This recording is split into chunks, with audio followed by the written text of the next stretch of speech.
ఇదే మా ఆలోచన. నా సినిమా 1 కోటి వస్తుందా, 2 కోట్లు వస్తుందా, వస్తే నేను ఎలా తెచ్చుకుందామని కాదు, ముందు నేను సేఫ్ అయిపోవాలి. ఎంత సేఫ్ అవ్వాలి అనే ఆలోచనలతోనే ఇవి సమస్యలు. చాలా కాలం నుంచి, చాలా సంవత్సరాల నుంచి థియేటర్స్ నష్టాల్లో నడుస్తున్నాయి మాట ఎక్కువ. నష్టాల్లో నడుస్తున్నాయని కాదు, వర్కౌట్ అవ్వట్లేదు. అంటే వర్కౌట్ అవ్వట్లేదు. కోవిడ్ తర్వాత ఇంకా ఎక్కువైంది. మన కోవిడ్ తర్వాతే మారిపోయింది. అయినా సరే ఈ రోజు మార్కెట్ లో ఒక థియేటర్ లీజ్కి ఇస్తే ఎందుకు ఇంకా లీజ్ ఎందుకు వదలట్లేదు? నష్టానికి ఎందుకు వ్యాపారం చేస్తున్నారు మీరు కానీ ఇంకొకరు కానీ ఇంకొకరు? నష్టానికి కాదండి. ఇప్పుడు వాళ్ళు ఏంటి, థియేటర్ వాళ్ళు ఇప్పుడు 250 సింగిల్ స్క్రీన్స్ ఉన్నాయి. ఓకే, వాడు నడవకుంటేనే కదా సార్ నాతో అవ్వట్లేదు, నేను మూసుకోవాలా, మీలాంటి వాళ్ళు ఎవరన్నా గ్రూప్లో నడుపుతారా? ఒకటి అందరు ఒక క్వశ్చన్ వేసుకోండి. 10 ఏళ్ళు అయింది, 10 ఇయర్స్ వెనకకెళ్ళి చూడండి. ఏపీలో తెలంగాణలో ఎక్కడన్నా ఒక సింగిల్ స్క్రీన్ థియేటర్ కట్టారా? ఎందుకు కట్టట్లేదు? డిజిటల్ వచ్చినప్పుడు కట్టారు. ఎందుకు కట్టట్లేదు? అందుకే వర్కౌట్ అవ్వట్లేదనే కదా. మళ్ళీ మీ అందరికి తెలిసింది ఒకటే, నా బ్యాలెన్స్ షీట్ ఇస్తా, మీరు వస్తే నా కంపెనీలో బ్యాలెన్స్ షీట్ ఉంటుంది, 5 ఏళ్ళది బ్యాలెన్స్ షీట్ తీసుకొని చూడండి, ఏమవుతుందో తెలుస్తుంది. ఇందాక అన్నాను కదా, పాము పడగే కాటు, అది ఫార్ములా. ఇప్పుడు ఉన్నవి లీజ్ చేశారు 15 ఏళ్ళు, మేము గ్రౌండ్ లీజ్ చేసి చేస్తున్నాము, మధ్యలో వదిలేయలేం కదా. మొన్న అరవింద్ గారు అన్నారు, ఏమన్నారు నిన్న? అరవింద్ గారు మాట్లాడినా అన్నీ మాట్లాడుతున్నారు మీరు, నేను చూసా వీడియో. 15 థియేటర్లు ఉన్నాయి, అవి అయిపోగానే నేను వదిలేస్తున్నానని. మరి లాభం ఉంటే ఆయన ఎందుకు వదులుతాడు? ఎందుకు వదులుతాడు? మీరు అనుకున్నట్టు లాభమే ఉంటే వదిలేడు కదా. ఏషియన్ గీత నిజామాబాద్ లో డిస్ట్రిక్ట్ ఒక థియేటర్ ఉంది, అది ఎవరిది? అరవింద్ గారు పాట ఉంది. 15 థియేటర్లు అదొకటి.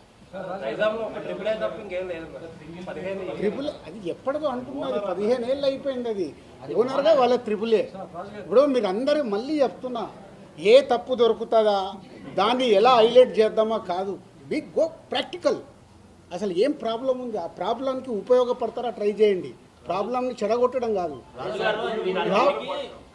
నేను ఓపెన్ ఛాలెంజ్, ఓపెన్గా ఉన్నా, సినిమా ఇండస్ట్రీకి ఇది ఉపయోగపడుతుంది సార్ అంటే మీతో నడవటానికి నేను సిద్ధంగా ఉన్నా. మీలో ఎంతమంది నిజాయితీగా నడవటానికి ఉన్నారు? ఓటీటీ అనేటువంటిది దానివల్ల ఓటీటీకి తొందరగా సినిమాలు ఇచ్చేయడం వల్లే థియేటర్స్ అంతగా నడవట్లేదు అనేటువంటిది ఇది ఎవరు కాదనలేనిది. ఎంచేదంటే సినిమా రిలీజ్ అయిన 1 వీక్లో కూడా ఓటీటీలో సినిమా, అది ఒక్క రీజన్ కాదు మిస్టర్ ఫనీ, అది ఒక్క రీజన్ కాదు. అలా ఉంటే మరి అలా ఉంటే కోట్ ఆడకూడదు, అలా ఉంటే మ్యాడ్ ఆడకూడదు. సంక్రాంతికి వస్తున్నాము, ఆడుతూనే ఉంది, ఓటీటీలు ఆడింది, టీవీలు ఆడింది, థియేటర్లు ఆడుతుంది. ఎందుకు ఆడింది 3 ప్లేస్లలో?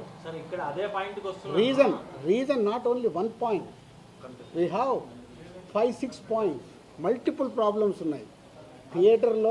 థియేటర్కి ఆడియన్ని రాకుండా మన కలెక్షన్స్ తగ్గటానికి, ఫుట్ఫాల్ తగ్గటానికి మల్టిపుల్ ప్రాబ్లమ్స్ ఉన్నాయి. ఆ మల్టిపుల్ ప్రాబ్లమ్స్ మీద మీరు నిజంగా తెలివైన వాళ్ళు ముందుకొచ్చి మీడియా నుంచి దాని మీద పెట్టుకొని ఈ ప్రాబ్లమ్స్ ఉన్నాయి, ఫుట్ఫాల్ పెంచడానికి ఏం చేయాలనే దానికి ఒక ఉద్యమం స్టార్ట్ చేయండి. ఇంకా ఇండస్ట్రీకి మీరు అందరూ ఉపయోగపడిన వాళ్ళు అవుతారు. ఇది కాదు, టికెట్ రేట్లు ఒకటైతే మంచి సినిమాలు రావట్లేదు అనేది. అదే ఛాంబర్ ఏం చేస్తుంది అబ్బా, నేను సినిమా తీస్తే ఛాంబర్కి ఏం సంబంధం, నా డబ్బు నాది.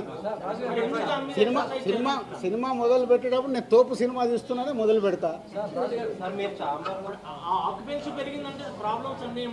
ఆక్యుపెన్సీ పెరగాలంటే అవన్నీ జరగాలి కదా. సో మీ అందరికి ఒక రిక్వెస్ట్, నిజంగా ఇవన్నీ వదిలేద్దాం. మన ప్రేక్షకుల్ని థియేటర్కి తీసుకురావడానికి మనం అందరం కలిసి ఏం చేద్దాం, ఒక రూట్ మ్యాప్ వేయండి, నేను ముందు నిలబడతాను. దానికి మల్టిపుల్ ఇష్యూస్ ఉన్నాయి.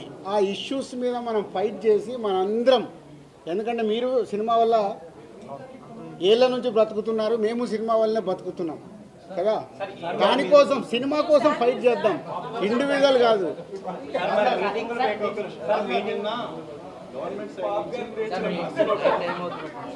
గవర్నమెంట్ సైడ్ నుంచి వచ్చిన ప్రెస్ నోట్లో ఇక మీద ఏ చర్చలైనా ట్రేడ్ బాడీస్ వాళ్ళ రిప్రజెంటేషన్ అన్నారు. తగ్గించుకోవాలి సార్. సార్ ఫైనల్లీ బాబు గారిని ఎప్పుడు కలుస్తున్నారు? నిన్న ప్రభుత్వం సైడ్ నుంచి వచ్చిన ప్రెస్ నోట్లో